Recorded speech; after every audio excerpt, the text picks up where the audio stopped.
Start now.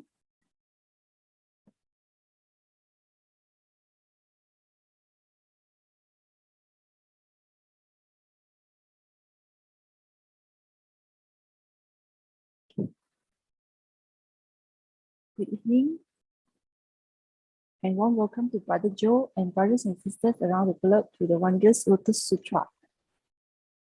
Before we start, let us invite Brother Joe to lead us in paying homage to the Triple Gems.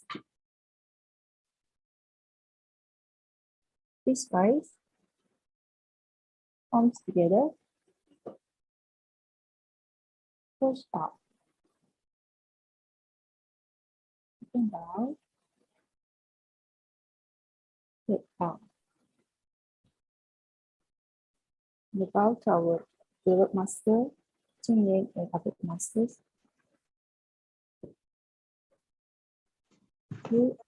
Today, we have Brother Chin as our facilitator, and today's session is a bit special. Okay, let us hand over to Brother Chin. Yeah, Brother Chin, over to you.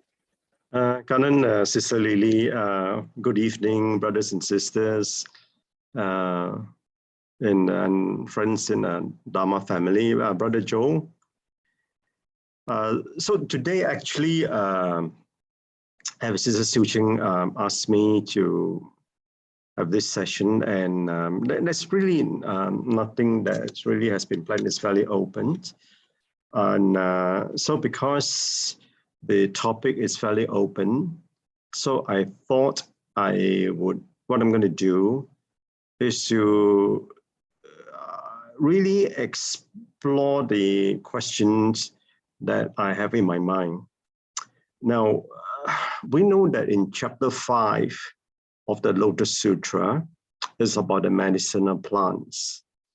And Master has been mentioning about the different plants we have, and therefore different roots that we have. But then the Dharma has one appearance, one flavor. Okay, so I just want to explore in particular, obviously in relation to the Bodhisattva path, which is the cultivation of the 6 parameters. So Sister Siu-Ching has been very kind to say that I don't really need to prepare any slides.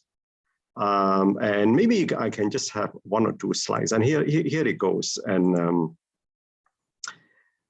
so we have here on chapter 5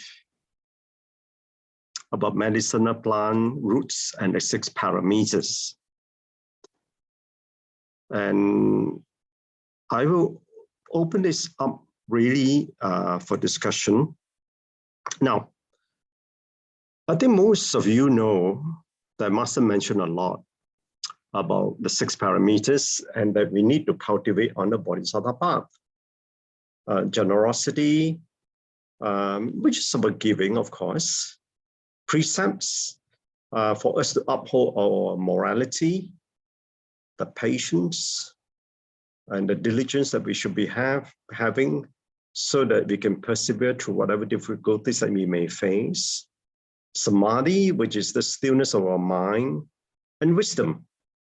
Now, so in relation to chapter 5 of the Lotus Sutra, this is that this part of the Dharma applies to everybody irrespective of who it is, whether whoever has a stage of cultivation. Now, we also know that the 6 parameters, parameter means obviously cultivate to perfection. So perfection of generosity, perfection of precepts, patience, diligence, samadhi, and wisdom.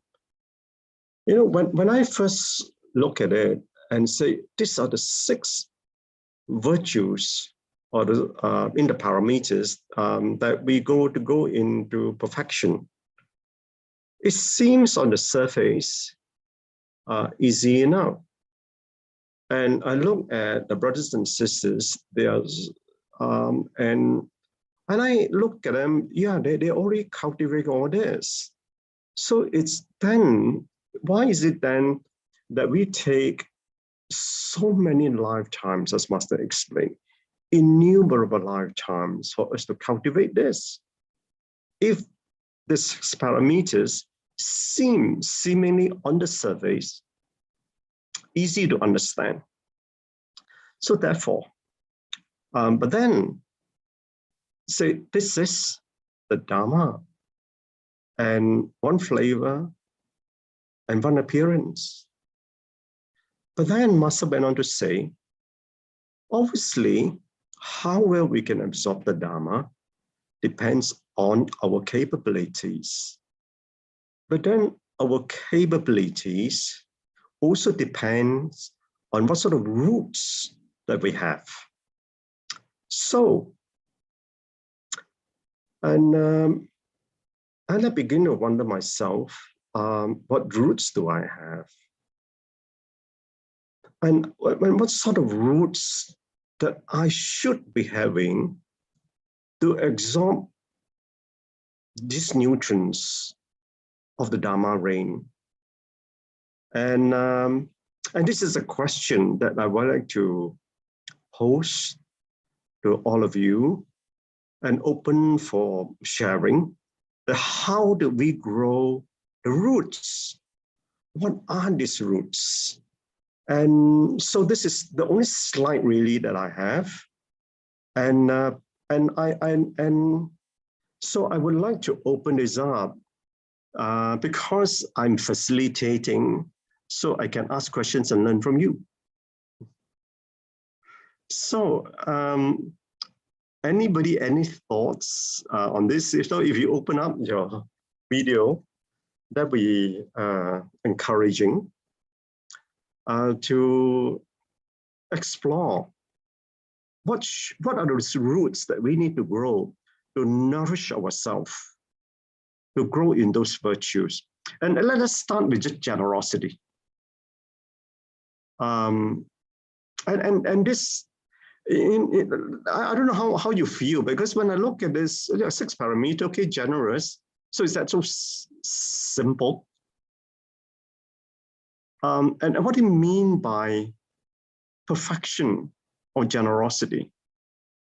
So I'm just trying to understand. So what is this roots that I really need to grow? So any thoughts?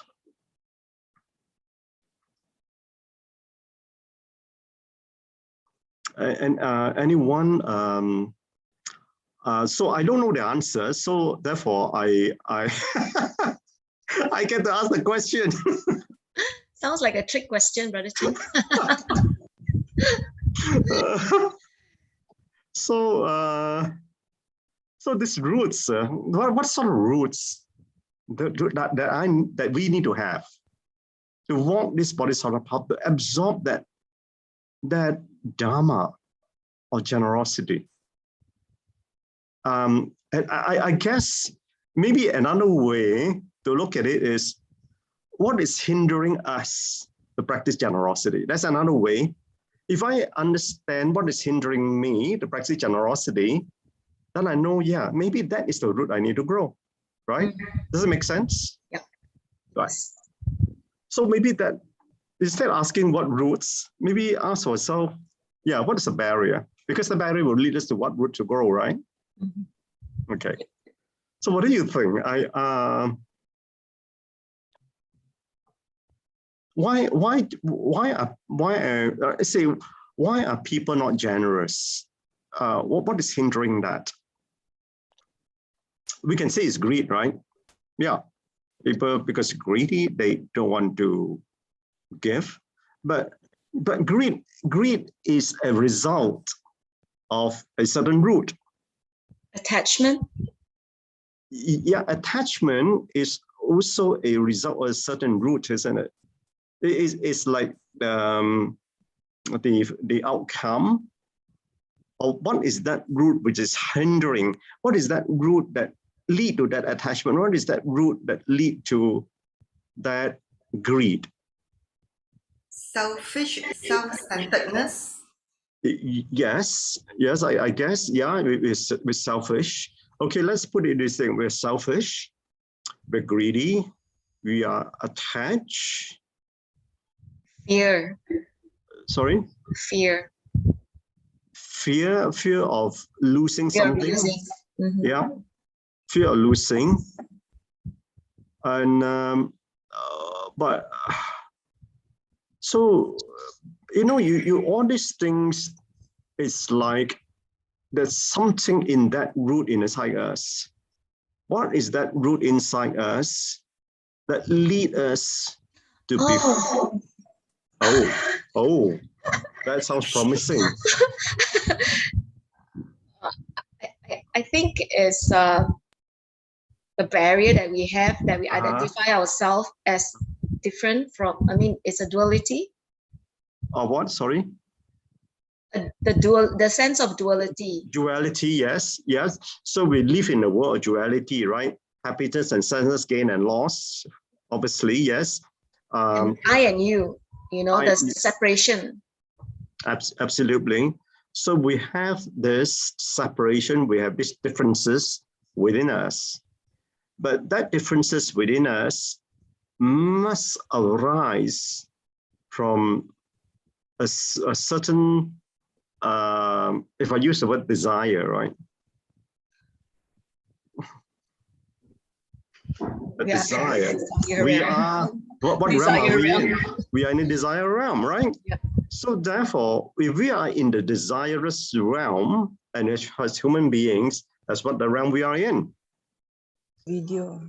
Right? So if you look at, and this is the condition we are in, right, in this life, are we not? Yes. Because we are human realm, and human realm is a desirous realm. Mm-hmm. Right? So, and so therefore, there must be a reason as to why we are born as a human being to be in this condition, in this desirous realm, something for us to overcome. Make sense? Ego. Wow, so loud. Sorry. The aha. The aha. Okay. We keep okay, the ego, we keep it aside first, okay? And I think that there's a point there. But let's dwell further into this about the desire. So the desire that we're in is this samsaric world that we are in right now. Okay. So we are surrounded in this world with desire. If you look at things, we have progressed very much in terms of economic development. Okay, so we've done that, and today compared to years ago, there's so many billionaires, right? Okay, but yet there's so many poor people, right? So I'm just wondering, what is it that they're holding human beings, despite that the Dharma is still in the world, and the 6 parameters is still in this world, that's holding human beings from growing that root to conquer that is your compassionate heart, brother. very interesting. Okay, let's hold on to that. Lack of the compassionate heart. Okay.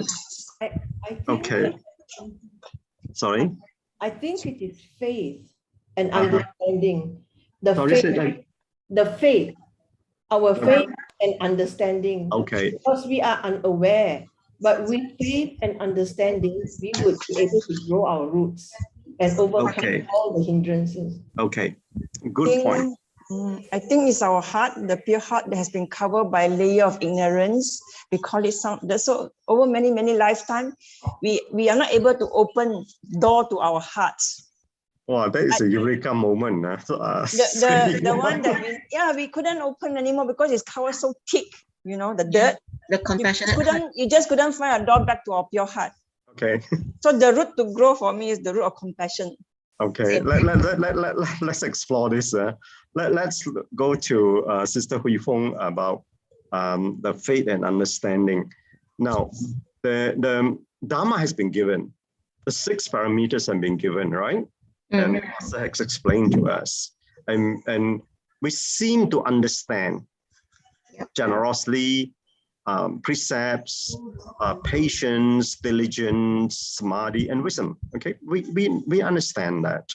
Okay, and let's assume that when we walk this path with Master guiding us, we have faith in the path. Okay, and we're walking, and that's why we're on in the sushi path. But yet, we still have that hindrance for us to grow in perfection, in generosity, right?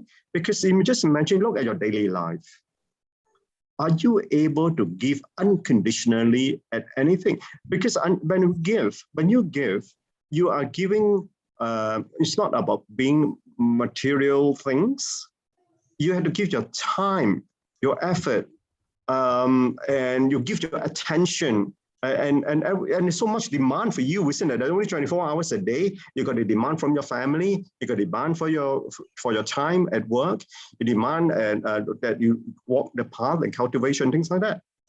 Much that you may be able to grow the wealth and give, but you cannot grow the time to give. Okay, there's so much time that we have. All right. So now I just want to pick on what Sister Yvonne and Sister Stephanie say.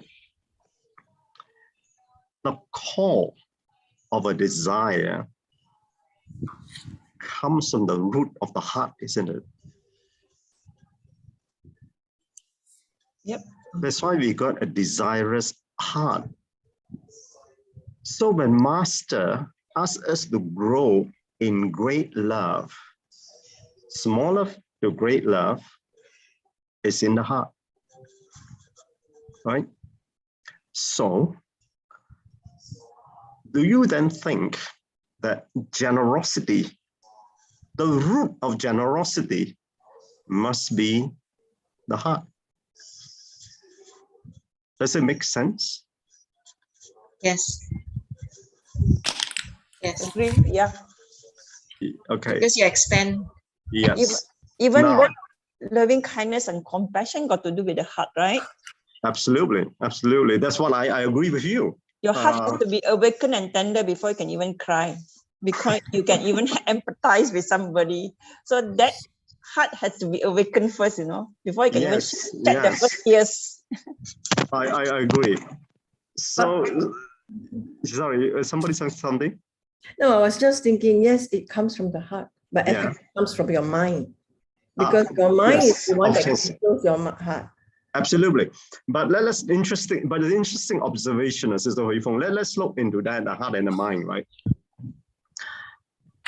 If the mind is highly intelligent, okay, and I know a lot in the world, I mean, I have a lot of worldly knowledge, but I see no reason to help others because it's my effort. And I think it's quite common you find this. It's my hard work, it's my effort that I have this so-called material gains that I have. Now you're now asking me to be generous. Why can't everybody else be as hardworking and as I am to earn that? Okay, so that's my intelligence, logical deduction. Okay, now that's the mind. But the heart doesn't do that. The heart feels the love for others, and therefore I am prepared to open up and give. I don't question whether he's deserving or not. Yeah. Yeah. That's the subtle difference between the heart and the mind. So the heart is soft, the mind is hard. Make sense? Okay. So therefore, if one wants to be able to be generous and to be giving, just be giving first as a first step, the heart will need to be softened. right? Because the mind will be rational. The heart, if someone will love come to you and you ask for you don't like can calculate what's why should I do this? What are you going to spend it for? You don't do that. You don't question that, right? From the heart, but your mind would. Okay, so therefore, if you walk in the streets and you see someone asking for alms, and you look at that person and you say, oh, he's crippled, and your heart goes out for that person, right? But if the person is not crippled and it's a young man and you know he's capable to work, your mind will look at it and say, excuse me, you are capable of working. Why am I giving it? Are you deserving enough? I mean, these thoughts will run through our mind, is it not? Yes. So therefore, if it is the root, so therefore we say that, okay, generosity, we need to grow the root of the heart, right? Okay, but that's the root. There's one root, but you know a root. The root has is like that. You see. Let me go back to my slide, and I'm trying to show you. See, you see this root here. The way the root grows, right? Let's say that. Okay, let me go back here. You see, this is, let's say, for example, this is the root of the heart, right? This one. But you see, there are branches out here, right? From the big root here, there are little roots coming out. You see that? So, okay, we identify the root of the heart. So, but within the root, you need those branch roots to absorb the nutrients, right? So what are those virtues of the heart that enable us to grow in generosity? Loving kindness. Yes, okay, let's hold in there. Before loving kindness can happen, what is it? Harmony. Compassion. Compassion. Harmony. That one, harmony. Harmony. Then you have to renounce. Let's go back. I actually ultimately, when we are perfect in generosity, you have a compassionate heart. That's the ultimate, right? Right. That's the ultimate. That's what the whole path is about. Having a compassionate heart. And we start with generosity first. Let's not. So we go. I mean, compassion is virtually the ultimate. So loving kindness, right? You need to have loving kindness before you have a compassionate heart. Okay. Now, I just want to hold on to what Sister Yvonne said. Before you can have loving kindness, before you can even love, loving kindness is that you can love anybody, anyone without exception. Before you can even do that, what is it? What is that virtue that we should have before we can open our heart to be all-encompassing? We must be caring. Yes, we need to be caring.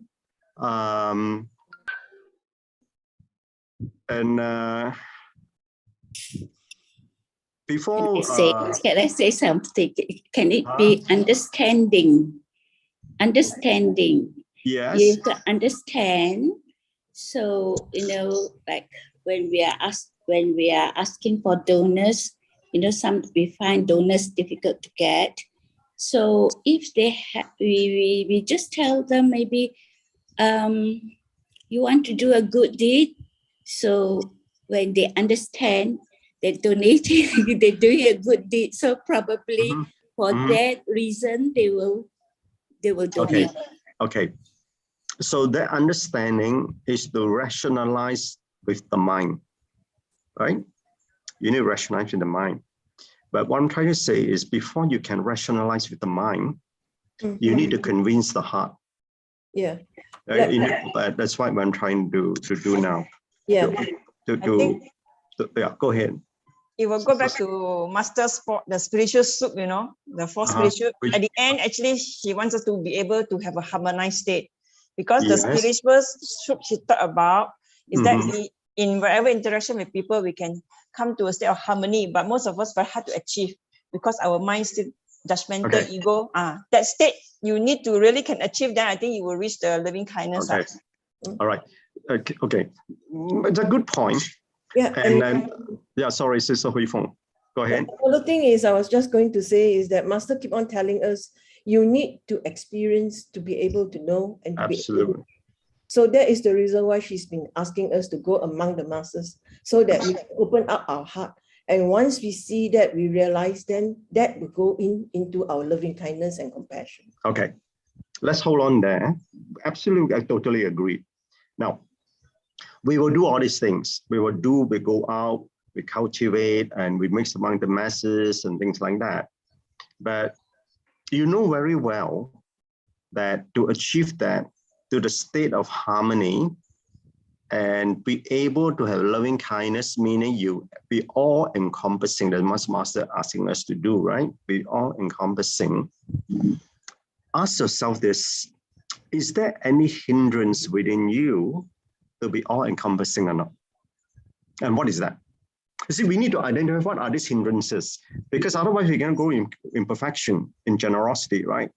Yeah. Okay. So what is this hindrance? What do you all think? Habitual tendency. Habitual tendency. And The also, ego. Huh? The ego. Sorry? Habitual tendency. Okay. Hello, habitual tendency is a big word. Okay, let's narrow it down specifically. What is this habitual tendency specifically that we have that hinder us to have unconditional loving kindness? Because we discriminate. What? Sorry? Because we discriminate. We are not able to practice equality, impartiality. Okay. Affliction, discrimination, right? Okay. Let's narrow this down. What is that discrimination? You know, what is that bigger discrimination that that hinder us to have loving kindness? say, I come first. It's the differentiation lah. You discriminate you first. and I, you know. We cannot be one. Inequality. Comparison. Not all encompassing. Okay. Separation. Duality. I can tell you something. We cannot finish the 6 parameters tonight. It's 8:30 already. You're still at number 1. Cannot let go.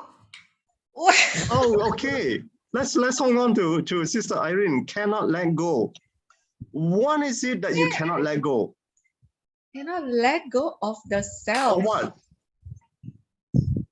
Cannot let go of self, cannot let go of money, cannot let go of attachment. Wait, hang on.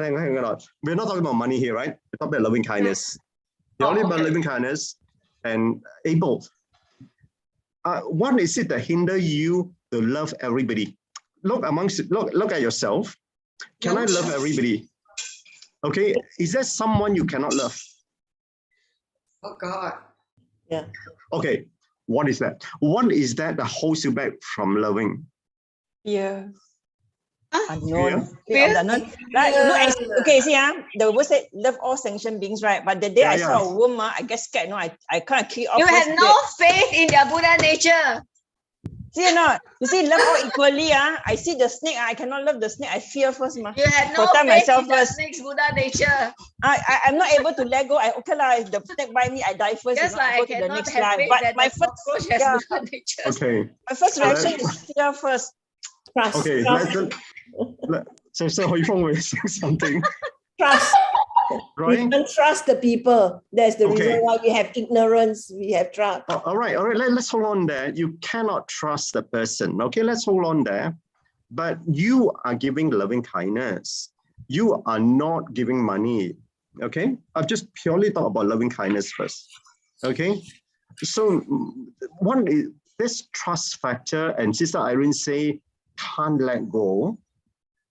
So therefore, if you look at, practically look at ourselves. We are walking this body path, just first parameter first, okay? Just to practice generosity to everyone, Why is it that you have a reservation to extend the love to that person? No affinity with that person. Okay, hang on. When you say no affinity, but we are supposed to practice irrespective if people were more among the masses, right? So therefore, that's a given. We have to go with everybody without affinity. We don't even know them. That's what we do, right? But yet, you see, the problem is this, and then we are able to do that, all right? You all can go out and you go to home visit, people you don't know. You can do that. So you don't have that issue. But somehow you have issue with some people. You cannot love. Why? Hello? Brother Chin, I think we all have expectations. We give with expectations. We love with expectations. Mm-hmm. Okay. Okay, we love it. Expectation is one thing because therefore we are holding on to something. But is there anyone in your life you cannot say, I cannot love that person unconditionally? We cannot love the person Unconditionally. Is there anyone in your life? Yeah. Do you remember what Master saying? There is no one. I cannot love. Cannot love. I cannot forgive. Cannot forgive. Yes. But there are still people we cannot forgive one, correct? Yes. That is the hindrance. The Forgiveness, fact that, yes, you're not you did not able. forgive first. If you cannot forgive, how can you have loving kindness? Bingo. Yo. Hello. Because it's like the root inside there got cholesterol, it blocks you off, right? So that root, that is that forgiveness. If you are not merciful, how can you have loving kindness? Does it make sense? Yes. So, you see, we can't start breaking down. We just start from the heart, right?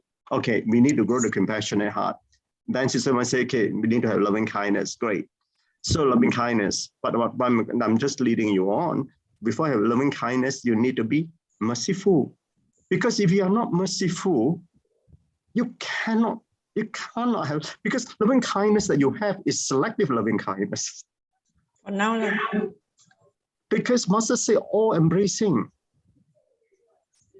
Right? Okay. Before you can have loving kindness, before you can be merciful, okay, what is it that you need to have?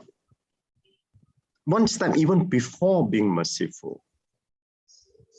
And if people come to you and be in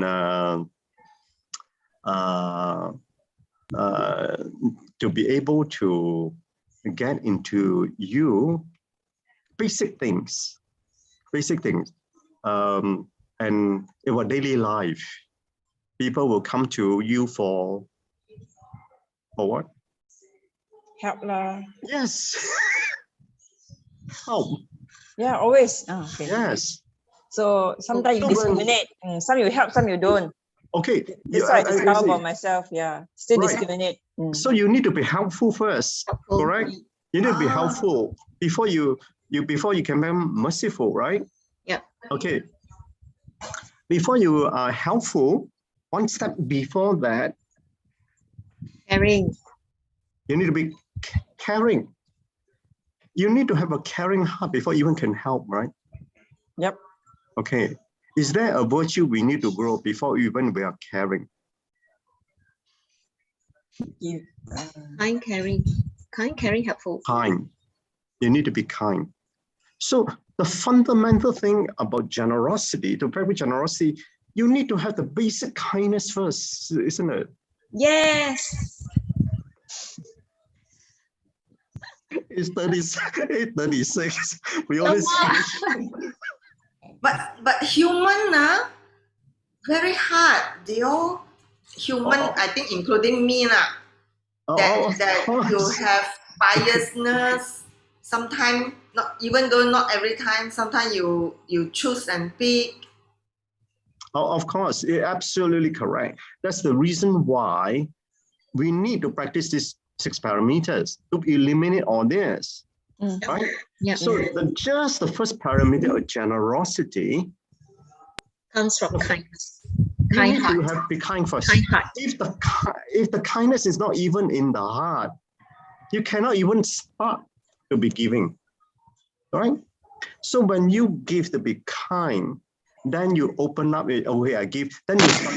You see, there are people. I'm sure you have come across, right? You especially when you go and ask for donation, you ask for those people who are very wealthy, right? Okay, but that doesn't mean are they caring or not? When you come across them, they ask you to donate.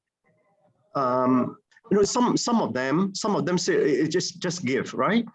But when they give and the heart get touched, when they are caring, then you know what? They will actually now action. They were helpful. Yeah. Yep. So kind, caring, helpful. When they're helpful, when they grow helpful, very much that they help everybody, and because when they're helpful, they go down the road and they understand suffering. Yep. When then at that point when they understand suffering fully, you know what? They can forgive. Yeah. They're merciful. Then you open up the loving kindness heart, and then the compassion. That's the part. But the thing is this: let's look at even the first virtue of being kind. We are not tested on kindness until we meet the most unkind person. I can be very kind to all of you because you're all so kind. So I practice kindness with all of you. It's very easy to practice. But if I want to grow in perfection of generosity, I must perfect kindness. Does it make sense? So how can I grow in perfection of kindness with people who are already kind? Because I'm not tested, well tested, right? Reminds me of Sariputra in the past life. Exactly. That's the reason, but it's a good point. So you can understand why we are going to lifetime after lifetime to be tested until that virtue of kindness is perfected. Right? And in other words, I may have to practice kindness in 1,000 ways, 1,000 times. If one way and one time is one lifetime, that's already 1,000,000 lifetimes. For me, just to practice one virtue of kindness. If I'm just mathematically, I'm just using that figurative speaking, 1,000. I don't know why 1,000 is because it's just saying Kuan Yin, 1,000 hands, 1,000 eyes, right? That alone, and there's only the first. It's only the first step of growing in generosity, right? So I got to be mindful. Right? I got to pass it to Brother Joe very soon, and that virtue of that kindness for us to grow into. It's not so simple, isn't it? So you go down, and this chapter 5, the master is explaining, and he talk a lot about the roots, and then he say, right, we have small roots, medium roots, big root, small plant, medium plant, big plant, and then after that, small tree, big tree. Okay, so then one appearance, one flavor. Dharma is the same. It's the 6 parameters. But go down to the roots, and you so what? You look at it. The teaching is so deep. Okay, and that generosity alone. You know what? We can spend a whole night discussing until midnight. I don't think we can even finish on that. Right. So, and I'm only talking the first basic virtue of kindness. What about caring? We must go to perfection of caring to the level extent to the most uncaring person in the world. And then you'll be tested. That means you can be caring even to the most cruel person. I mean, kind of most cruel person. Are you able? And you look at past all the stories of the Bodhisattvas and the Buddha. It's all been tried and tested. That's the perfection that we need to grow towards. Okay, so imagine 1,000 million lifetime of correcting kindness, 1 million lifetime of practicing caringness, helpfulness, being merciful. Wow. You know what? You got 1 million times 1 million. And so it is that perfection. And when we draw further into it, that is the perfection that the path that we're walking. So understanding just one virtue of the generosity is not simple. That's why they did do a simple equation now, because I know it's going to take very long, right? So every day you say the vows, so that it go into your 8 consciousness. That next time bring you forward and you can see Dharma again. Yeah. So it is a very, very so when so each time when we do that, each level we go, so the roots will go deeper, bigger. You understand? So we spread out bigger roots, deeper roots, and that's where we can nourish with the Dharma ring, cultivation. So now I'm going to hand it to Brother Joe, because I can't even only one virtue, but you understand.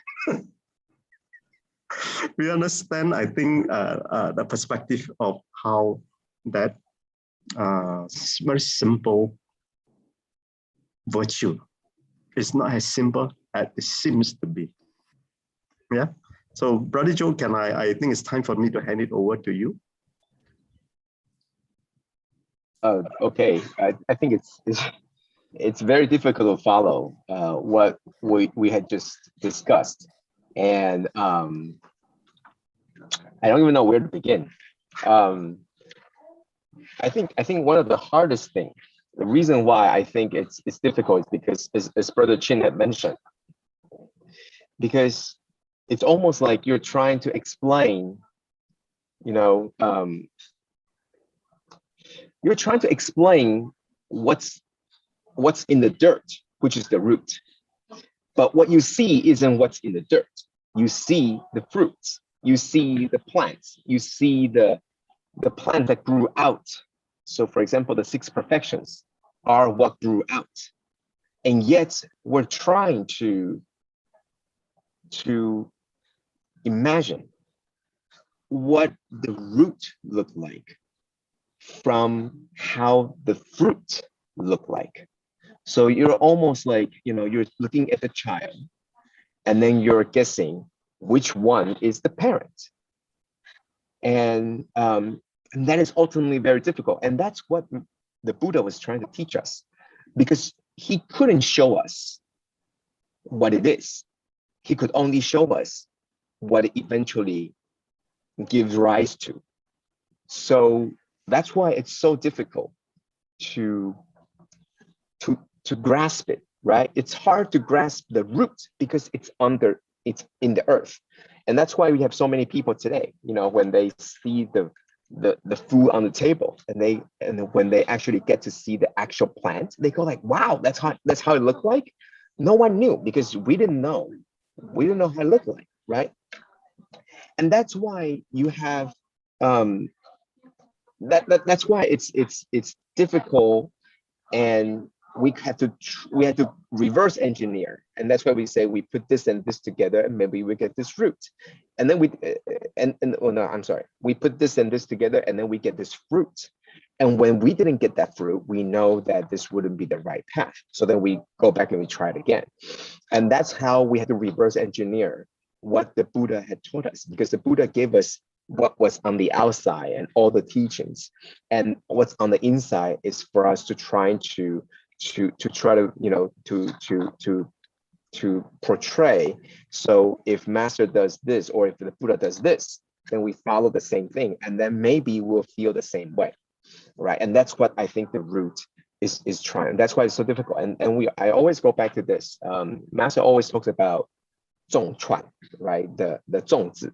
And then it's she talks about the leaves, right? And she talks about the rope, the rope that ties them, and then the knot that actually tie everything together.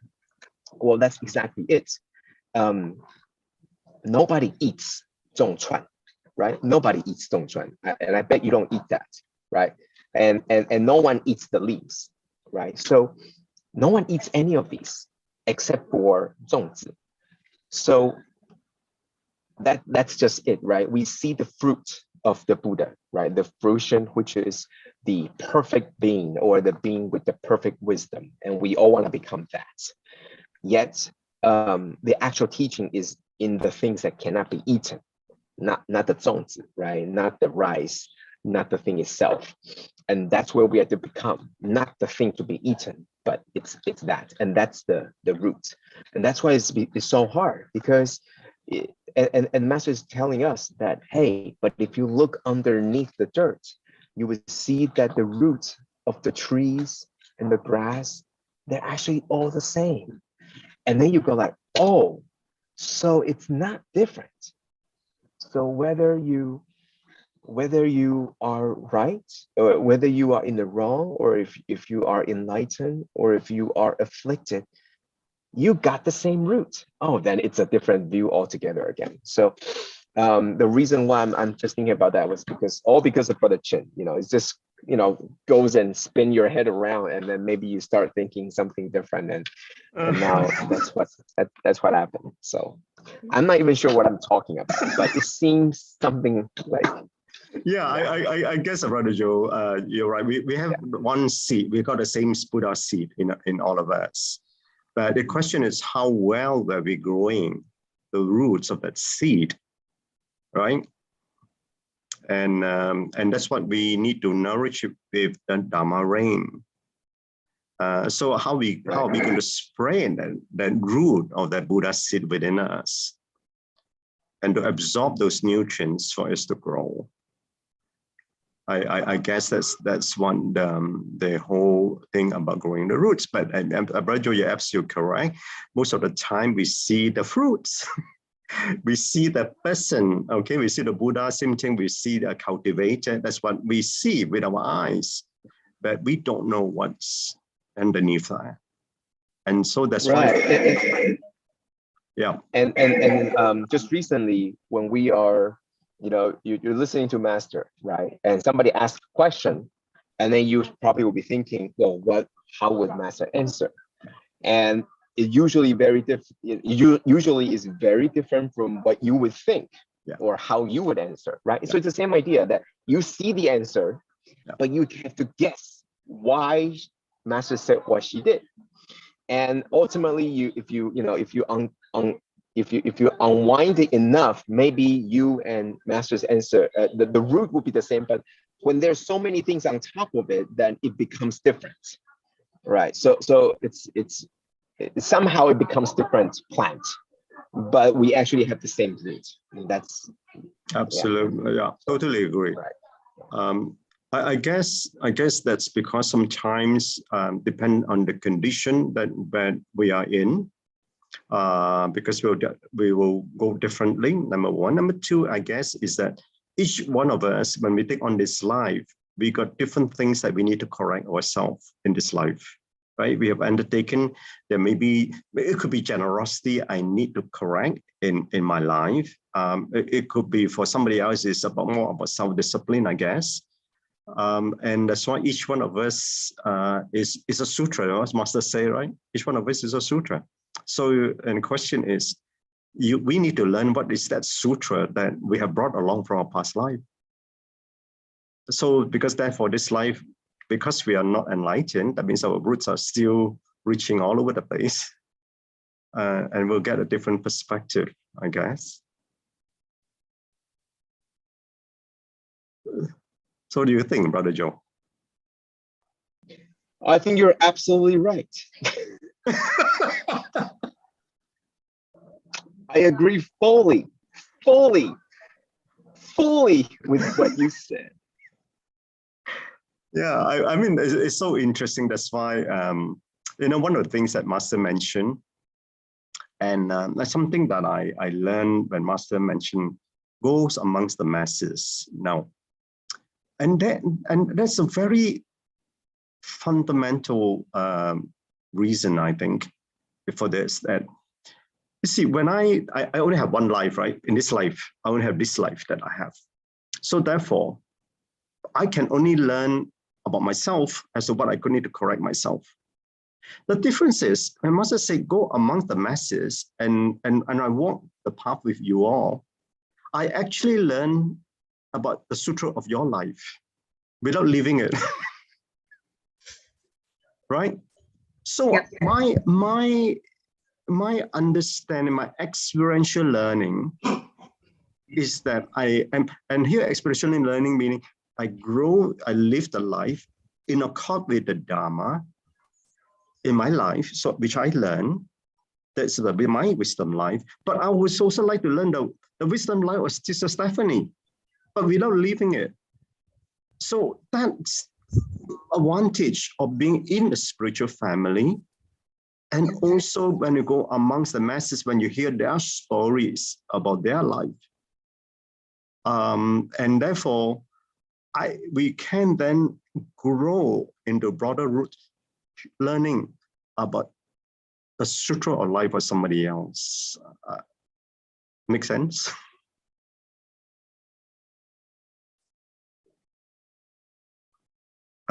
Any thoughts to this? Cultivating as one. Yeah, cultivating as one, because I will ask, say, for example, there are some of you who are automatically very generous. I'm sure you have come across when you ask for donation. Some people are just automatically, they have no issue. They don't want to question. You know, I know sometimes from very young, I must be about 12, 13, 14 years old. We have to do this collection of our donation in the street. I belong to the St. John Ambulance. Okay, on the flag there, I would have to do that. You know what? You couldn't ask for donation at that time from anybody. And someone chased out. Flag day. Flag day, correct. Flag day, right? It's called Flag day. And in Sochi, we also do that, right? We go to the mall and we do that. Some people will just walk to, when they see you, they just turn off, right? But some people will deliberately walk in front of you and put a $50 back. Yeah. Some will just chase you out, right? Some will chase after you to put money. Some will chase you out. Yeah, so some will avoid you. But what I'm trying to say is that obviously for us that one is simple, but when we do home visits and you hear the story, or when I walk with the path with you all, I learn about your life. And I would therefore learn, so much as I help to share with you, you help me to grow. You help me to grow in how how Sister Yvonne has opened up so much from the first time I knew her. Right? I'm sure you all agree that Sister Yvonne has grown from the first time I met her. And so is the Sister Effie, so is Sister Irene, and so is Sister Stephanie. So all these things that I walk the path, you share your wisdom life with me.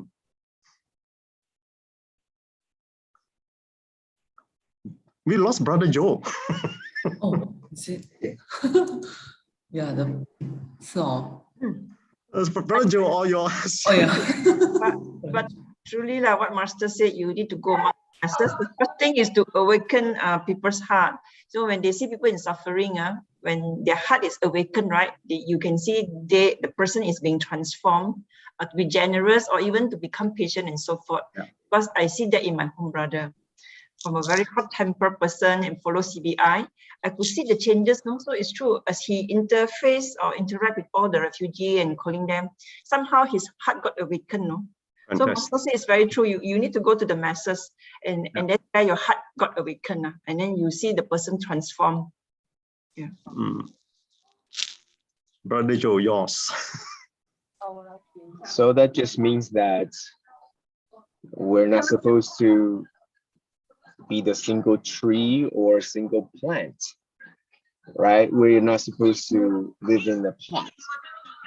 We should be living in the actual forest And that's where collectively, if you're the small plant, and you get to see the big trees, and if you're the big trees, you see the small plants too. And that's going to the masses, that's be in the forest. And even though, but I think still, I think there is a difference. You can see so many people, but you don't learn from them, right? Yeah. So that's what I think it meant by whether you're the big root, because you're able to expand your hearts and expand your mind to wide, to include what you can learn from others, or you can see people all your lives and not learn anything from them.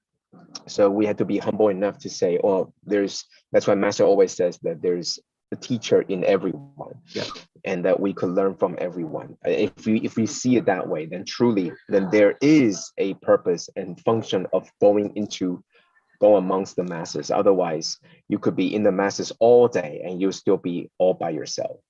Yeah. Okay. Absolutely. Thank you, Brother Chin.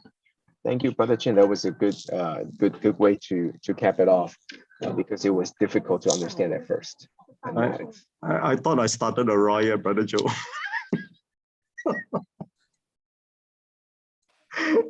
Okay, I think we only got 2 more minutes. You got any other comments, closing comments from anybody? Sister Xiu Ching? Chin, for making this session very interesting. I wasn't really expecting this. I was thinking of something different, but wow, this is really interesting. It got us thinking. 真的是 very grateful. I don't know, for me it's like hearing this what transforming sorry, my Chinese is so hard, transforming all this consciousness, the experiences into wisdom, not only our experiences, but also others as we walk into the masses. So that's why I suddenly feel so grateful that we are in Tzu Chi to have Master to guide us, and all the brothers and sisters as our role models. Everyone indeed is a teacher.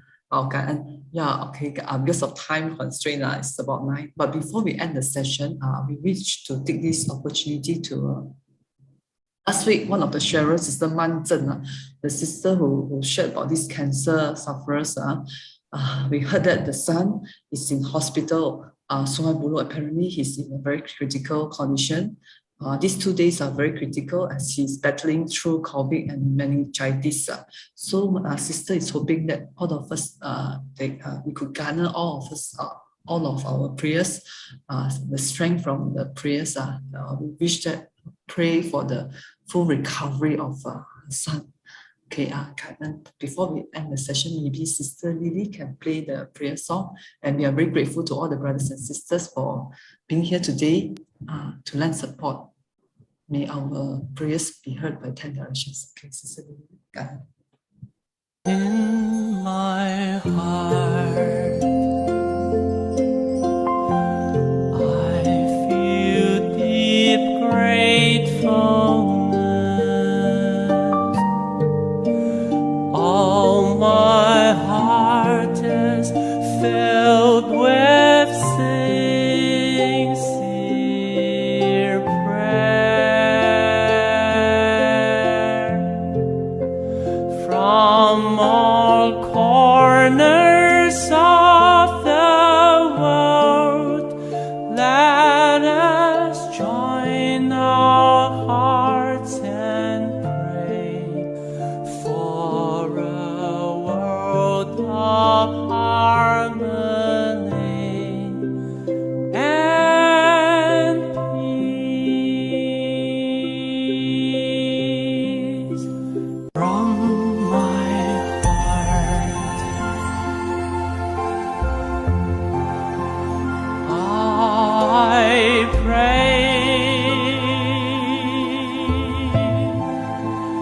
May we join our hands, our hearts as one.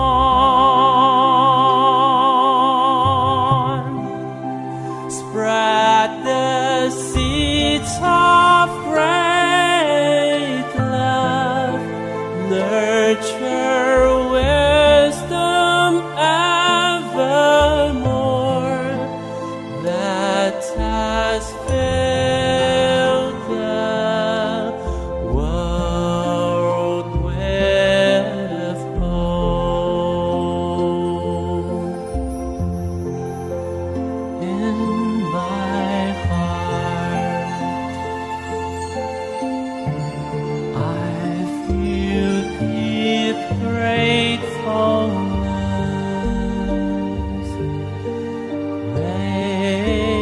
all the Buddhas know my prayer. All united with one heart, that us end our hate with love. May there be no suffering hereafter.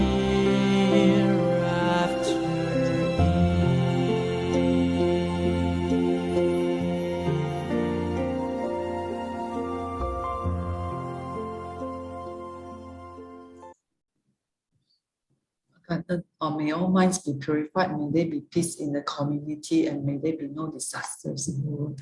Yeah, we pray for full recovery of Sister Man Zhen San, whole soul jie. And we also pray for no suffering, also reduce suffering in this Sahara world.感恩 everyone for the prayer, and we are very grateful to Brother Joe. Actually, was thinking if we have time to hear from Brother Joe on Master's tour, maybe another time.感恩Brother Joe for guiding us today, and despite Brother's busy schedule.感恩brothers and sisters for your wonderful participation.感恩our youngest okay, thank you, brothers and sisters, for your presence today. Hope that each of us will sustain the Dharma joy and take in another piece of Dharma Master and while and love to our life. Let us invite Brother Joe to lead us in making 3 bows to the Buddha. Dharma Master, Master Chen Yen, as we depart to apply these teachings in our everyday life, let us pay our respects to our teachers of life, universal truth. Palms together. First bow. Second bow. Third bow. Okay, brothers and sisters. And everyone for the wonderful session. Bye-bye. Okay, bye-bye. Okay, take care. Bye. Everyone, Bye. take care. Thank you. Good night. Bye-bye, Hao Hao. Bye. Bye-bye. Bye, everyone. Wow, 有礼貌。